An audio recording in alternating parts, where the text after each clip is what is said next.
of Jesus. You see, in the goodness of Jesus, and I'm going to ask Celia if she could just pass around some sheets for the kids while I do a little bit of an ad-lib spot before I welcome Rod to address us this morning. But when we start thinking about, open the eyes of my heart, what is it that we are looking for? Pour out your power and love, shining in the light of your glory, the glory of God. What is that? And the answer, and let me tell you, the glory of God is in the goodness of Jesus. Therein is the glory of God. It is in perfect mercy, in perfect compassion, in perfect justice, in perfect loving kindness, and in perfect faithfulness. Where you see justice, mercy, compassion, loving kindness, and faithfulness, therein is the glory of God. Therein is the goodness of Jesus. And when I got a phone call on Monday from a bloke that I've known for quite a while telling me he's got a nudge, and I know what sort of a week I've got coming. I've been sitting for the last couple of weeks staring down a funeral on Friday. It's probably one of the toughest I've ever done. A 14-month-old. So hard. I spent Friday afternoon melted at home, sitting like a zombie in the fetal position in a bucket of tears. It was tough. Then I had a wedding yesterday. Now, Rod had no idea when he rang me about having a nudge in the ribs from God, what was going on, apart from knowing that we'd been through, I've had a month off, and I may still have been off.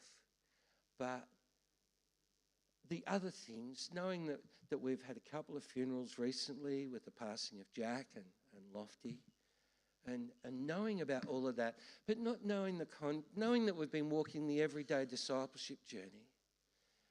But in Rod's phone call, I experienced the goodness of Jesus because Jesus knew what sort of a week I was going to be facing. And I wouldn't be in a real good space to be able to speak this morning. And he's done even more than that. And I'm going to welcome my brother to come and speak to us, to kind of not only tie up and put a bow on top of our everyday discipleship journey, but to fill in some gaps about the goodness of Jesus. Rod, it's a privilege to welcome you and Kay among us this morning. You're known to many of us. Brother, I look forward to what you have to share with us this morning.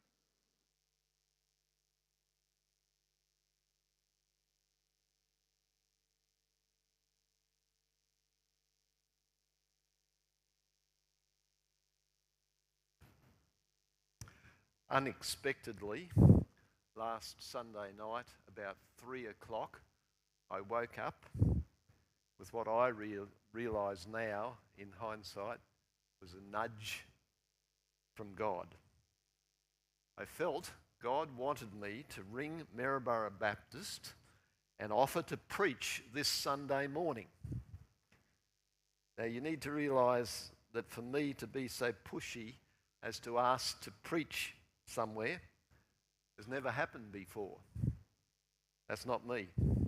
I usually go where I'm invited, and I don't go where I invite myself. So very tentatively, I contacted Reese, and I tiptoed around the reason for my call.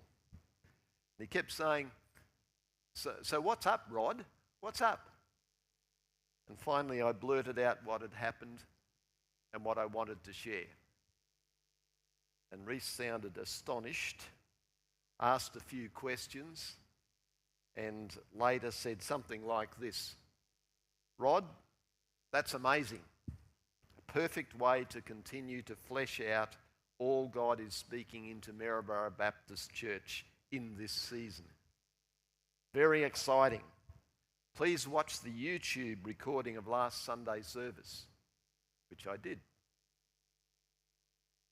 And it turns out that I was that kid who was mentioned at the memorial service for Lofty Ashford from Stephen.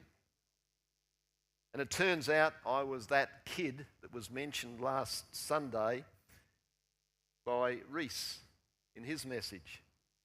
And I just happened to be passing through Maryborough this Sunday to attend a 60th class reunion at Maryborough State High School. So it's funny how these things just happen by coincidence, isn't it? I call it God incidence. So this morning, I'm going to share some stories about my life and how after 77 years, I'd make very few changes. Stories about an adventurous and a satisfying life and how I discovered what the New Testament describes as abundant life. Some parts of my story might be very similar to yours. Others might be different. I'm hoping some of you who are wired up the same way as I am, with abilities like mine, will be challenged to do more of the same. For those of you who are different from me, I hope that at least you'll find some of these stories to be interesting. In 2020, in COVID times, an old word was given new meaning. It's the word bubble. Remember the bubbles? At first, New Zealand created a COVID-free bubble that excluded Australia. And then they relented and they created a trans-Tasman bubble between New Zealand and Australia. And then Queensland and New South Wales created a COVID-safe bubble that excluded Victoria. And Kay and I today are literally returning from our bucket list, from our road trip to Western Australia that we planned to do in 2020. So this is the last week of our trip before we get back to Brisbane. Because WA created a bubble that excluded everybody else. Remember that? Now, as a teenager, I lived in my own bubble. A bubble here in Maryborough that excluded church. And to many of you, I would have been considered a complete outsider. I was called a latchkey kid. My mum gave me a key, hid a key under a pot plant at home because she was a full-time worker, a divorced single mother.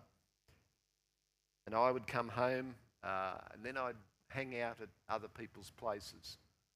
My mum worked until about 5:30 at the gasworks. And I was always a keen athlete. I was a footballer. I was a long-distance runner. And the only connection I had with church was through my close friend through primary and secondary school. And his name was Bob Ryder. And Helen, his older sister, just happens to be here in church this morning. Hi, Helen.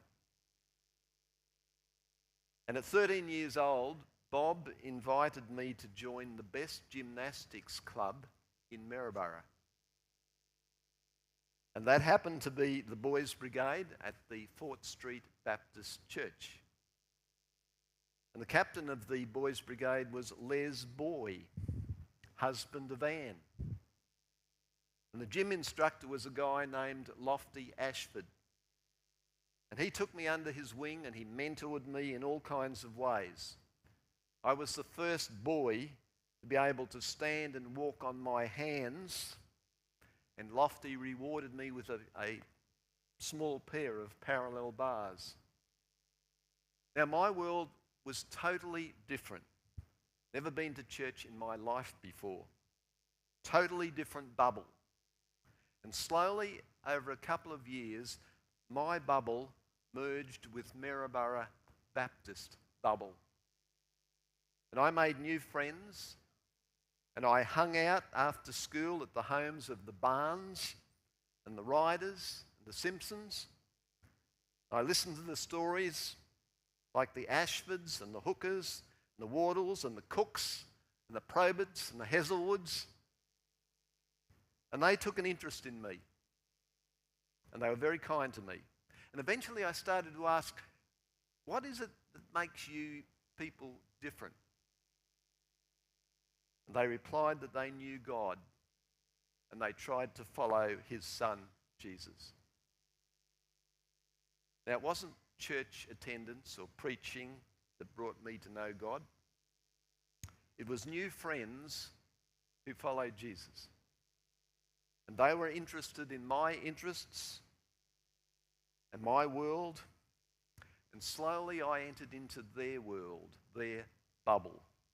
And in hindsight, it was these good neighbours who absorbed me into their community, your community, a community that reflected love, joy, peace, patience, kindness, good living, loyalty, humility, self-control. I had not experienced that in the broken families that I had come from. And so my bubble merged with their bubble.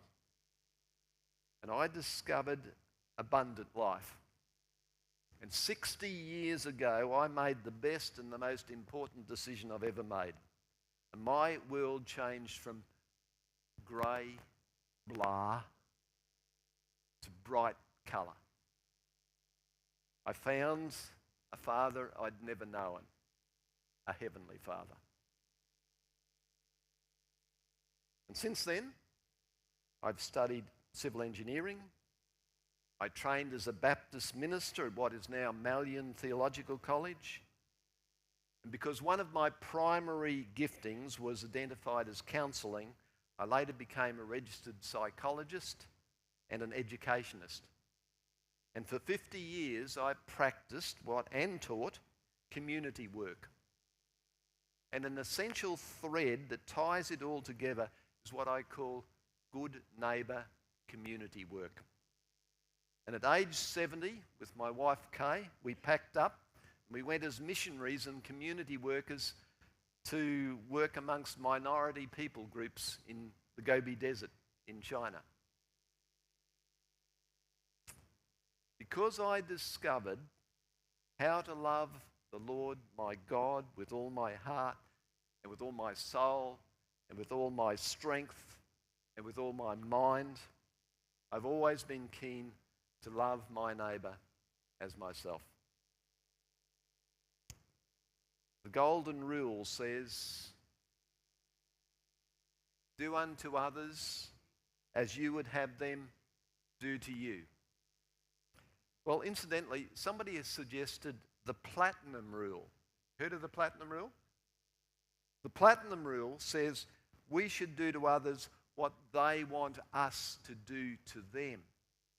There's a subtle difference. In other words, you treat people the way they want to be treated, not the way you like to be treated. There is that difference. And all my life, I've been committed to good neighbour community work. Amongst other things, Jesus was also a good neighbour community worker. He was Mr. Fix-It. You know what happened in his neighbourhood?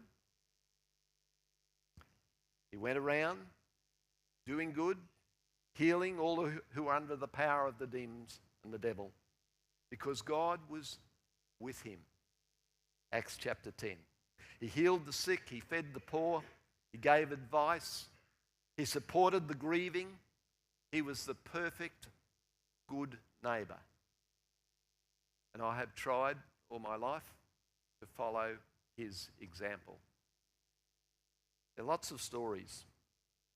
With a team of others, over a period of 8 years, we planted a new Baptist church in Innisfail. And our strategy was to find a need and fix it, to genuinely care for our neighbours and to enjoy being part of the community.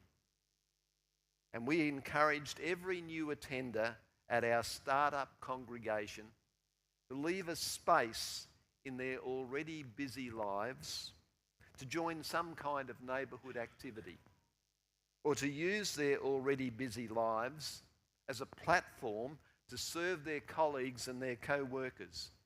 No need to add to the network of people you already have. Simply care intentionally for those who are already there. So in Innisfail, we encouraged our people to join Playgroup and Red Cross and P&C and Scouts and Guitar Club and Fishing Club. Enter into other people's worlds and enjoy it. Make genuine friends in your community. Merge your bubble with their bubble. One great example of this, as a worker pastor, I worked part-time as a soil technician with the Innisfail Council. Another soil tester was hired. He was one of the crudest, foul-mouthed men I'd ever worked with. And the new house he had rented for his young family was black with Innisfail mildew. Now, I didn't like this guy, but as a Christian, I took an interest in him, I befriended him, I tried to understand his world, his bubble, and because as a worker pastor I also operated a professional house cleaning business, I offered him 2 days of my time to clean his house for free. Now, he was gobsmacked. He noticed that I was different, and he asked why. Over several weeks, his world started to merge with mine. And he and his wife listened to my stories, and a couple of months later, they wanted what I had. And they surrendered their lives to Jesus and accepted a totally new world. They entered a new bubble called the Kingdom of God. And he went on to become our youth leader and eventually became a pastor. And interesting, a little later on, your Tim Rowan was to become the youth worker in that very same church. Is Tim here? Yes. Now I'm retired. Kay and I came to our current neighbourhood 5 years ago. It's a gated, high-rise apartment block with 28 families, soon to be 48. And we were the first owners to move into this new build.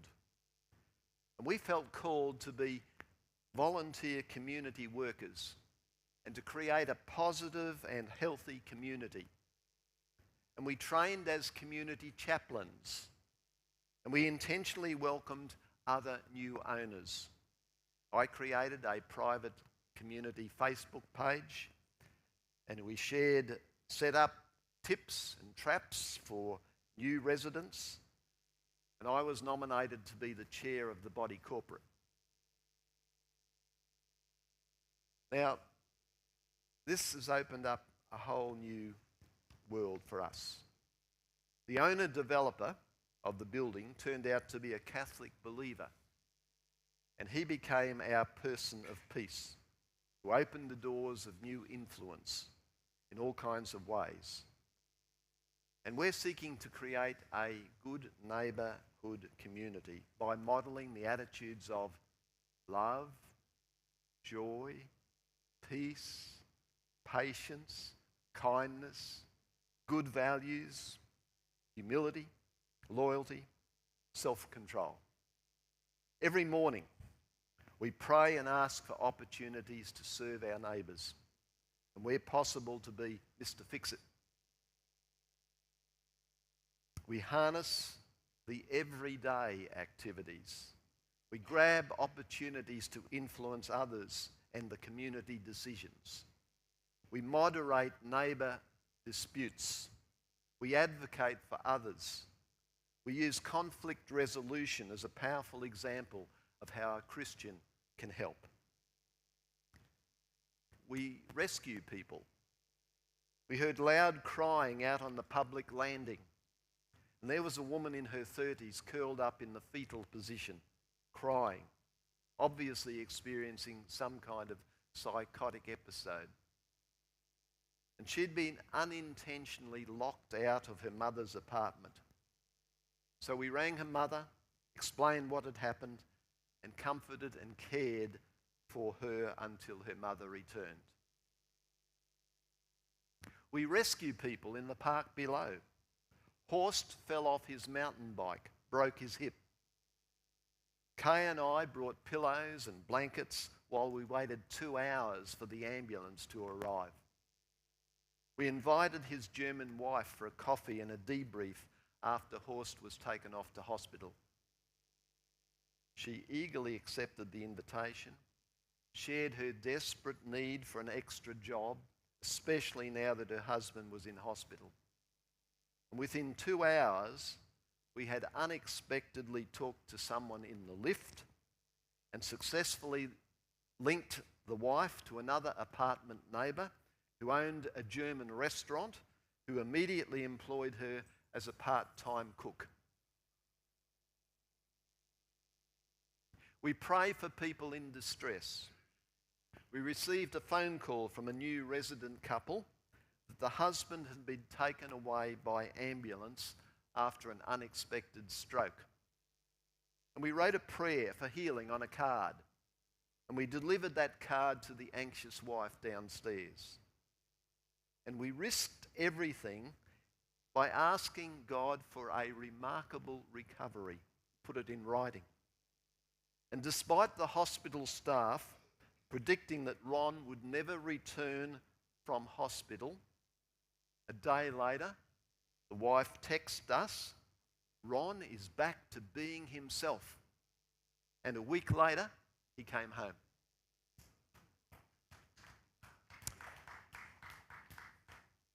We invite every neighbour home to our apartment for coffee or for a meal. And some invite us back to coffee at their place. And our bubbles start to merge. Our nominal Buddhist Asian neighbour regularly invites us for a Chinese meal at her place. She loves to eat Aussie roast at our place. She now attends a Christian church, and we are discipling her. We befriend strays who walk in the lovely park below us. Once a fortnight, and at her request, we're teaching English to Li, a Chinese law professor, formerly from Wuhan. And in return, she gives us Chinese massage. We build friendship relationships over time, and we confidently wait for the inevitable life crisis that ambushes most of us eventually. Like the unexpected heart turn that hit a young father in our apartment block. We prayed with his wife for recovery, and it happened. For the older Russian-Ukrainian neighbour who took a turn and since is reading her Bible and now reading The Purpose-Driven Life. We're there ready to help in practical ways and to pray. We call this crisis evangelism. We build genuine friendships and we wait for the cry for help. I paint walls, fix furniture, repair kitchen equipment, adjust toilets, pull weeds, offer financial advice, and all kinds of handyman help. We mediate between marijuana smokers and annoyed neighbours. We interpret building bylaws and suggest solutions to parking problems and disputes. We follow through on random acts of kindness as suggested by our Wynnum Baptist Church. And each year we've left 27 tins of biscuits as anonymous gifts outside the front apartment doors at Christmas. As suggested by our pastors at our church, we shared the joy. We've since added an easy read New Testament for every new resident. We're ready to utilise a gospel presentation booklet like Knowing God Personally to explain the good news, and we have a supply of gift Bibles in easy English. This is an exciting lifestyle. Another neighbour unexpectedly sent us a text. Rod, what is your church? Where is it located? And what time are the services? He said that we were some of the kindest people he'd ever met, and he was searching for peace in his life. He immediately visited our church and had read up to the crucifixion story within 2 days of receiving our gift New Testament. Very recently I read a new book by a guy called Sam Chan entitled How to Talk About Jesus Without Being That Guy. And I recommend it as a helpful follow-up for those of you who might be interested. Chan suggests 8 evangelism tips for our post-Christian Aussie world of 2024. The first 4 tips are: tip 1, merge your universes or bubbles. 2, go to their things and they'll come to your things. Luke chapter 5, Jesus was asked, "Why do you eat and drink with tax collectors and sinners?" Tip 3, find creative ways to do hospitality. We do coffee dates, then dinner invitations, and we expect to share the gospel. Coffee, dinner, gospel. In my earliest days as a new believer here in Maryborough Baptist Church, we used to sing this popular children's chorus. Do you know, O Christian, you're a sermon in shoes? Jesus calls upon you to spread the gospel news, so walk it and talk it, a sermon in shoes. Nowadays, the only Bible most people will see and read is you and me. And I learnt this at Maryborough Baptist Church 60 years ago. So thank you.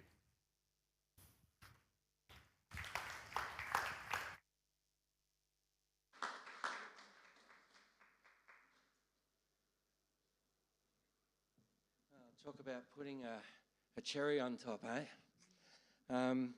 You know, for some of us, our bubbles, the edges of our bubbles can be really difficult to break through.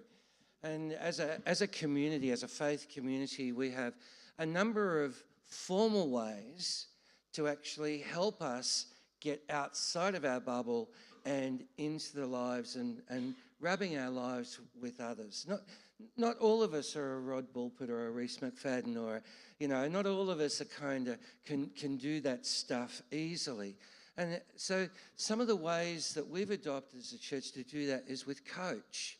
We've got Carol Yates among us, Carol and Bevan. We welcomed them into membership last weekend. Now, Carol is forever ready to run training around Coach. Now, it's a little bit formal, but the process is very relaxed and relational and informal. And I know Carol would just absolutely love to run a training here, to mobilise people in mentoring and building those relationships that Rod was talking about. We've also got Marty down there with Barney. We heard him a little earlier saying g'day and how you going and offering his prayer. And Marty with Drug Arm facilitating teams of people to go out and enter the bubbles of the homeless, which is a really challenging, and the needy. I rang Marty yesterday and on Friday, I'd been talking to Phyllis about a young family that Phyllis had been supporting, and Marty was able to connect in and drop off a care package, and breaking out of our bubble into the bubble of others. And I know that Marty is always looking for people to come on board. If you find it difficult breaking out of your bubble, there are a couple of ways that we can do that. We've got our ASD group, the group that's supporting families, mums and dads who have children with Asperger's syndrome disorder. And Denise and Shannon are always looking for people to break out of your bubble and into the bubble of others. This is such a powerful message, Rod. We've also got Cole with Boys Brigade. Like, I reckon anything that gets the mentoring relationship between blokes and kids. We've had a sermon in shoes this morning. The impact of one act of kindness, one man who took an interest in a young bloke and had a crack at the outworking of that. Now, so we've got formal ways, but informally, our kitchens, our garages, our sheds. Oh, we've also got the Shed Happens thing with Tim once a month, where blokes get together to support one another, and there's a breakfast every Thursday. We've got stacks of ways formally that we can break out of our bubbles and create those opportunities. So if you want to get involved, give me a hoy. I'd be really keen to have a yak about that. But then there's the informal bubbles. Out of the spare parts place, like Phil's workplace is dissolved here in Maryborough, has reset up in Hervey Bay and centralised everything down there. If you want to look for opportunities, look for opportunities where there's deep change, because people are off balance and looking for peace, Rod. Exactly it. Those transitional places. There are massive opportunities. Gwen with her chaplaincy, I mean, what an amazing opportunity. I know Gwen would love to know anyone who would want to support the work of chaplaincy in prayer and in practical ways as well. I mean, Lance is out there with the croquet club. There's lots of opportunities right where we are, if we can hear the heartbeat of God. So I'm really keen that we have the conversations, whether you want to be formally, or there may be something that's on your heart that we're not doing quite yet. I'm keen to hear that too. If God's laying stuff on your heart, I want to know about it. I want to know about it. Let's not limit what God might want us to do. But then the informality, and I haven't even begun to talk about healing rooms. You know, we need to be listening a whole bunch. You want to talk about someone who's engaging the community? Sharon Brady in healing rooms, the stuff that's going on down in healing rooms, people walking off the street, new people in that community looking for healing and hope. You know, Tim, I want us to actually interview Sharon. I want us to hear some stories about the healing rooms. I'm cranky. Okay, well, but there's every week when Sharon comes to Thrive and Flourish, there's another story. There's another person in need. There's another someone to pray for, and that's where it begins. Look, you've heard Rod's sermon this morning. I just wanted to wrap this up.